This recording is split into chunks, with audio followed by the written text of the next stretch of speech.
Grandi movimenti a Palazzo Moroni a 10 giorni dall'elezione che ha riconfermato Sergio Giordani, sindaco di Padova. I giochi sono ancora aperti.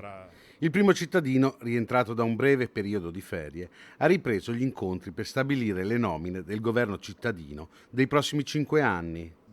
Resta ancora aperta la partita con Padova Bene Comune, la compagine guidata da Antonino Pipitone, che per una manciata di voti resta fuori dal Consiglio Comunale. Ora sarà riconteggio e potrebbero esserci delle novità.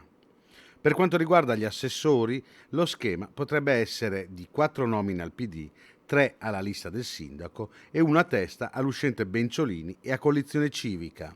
Gli arancioni, che già una settimana fa si erano incontrati chiedendo 2 assessorati, torneranno a vedersi in videoconferenza questa sera per decidere che mosse fare.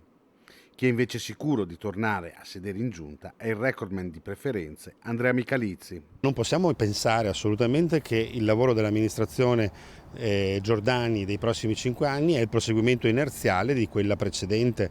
La città è un sistema in continuo movimento che ha esigenze sempre nuove e le sfide che abbiamo nel futuro ci impongono ad avere sempre un punto di vista, come dire, incline all'innovazione. Quindi sarà una giunta in continuità con quella precedente, ma con uno scatto innovativo secondo me importante, esattamente come fecimo 5 anni fa. Io sono convinto di questo e sono sicuro che Giordani saprà interpretare questo spirito.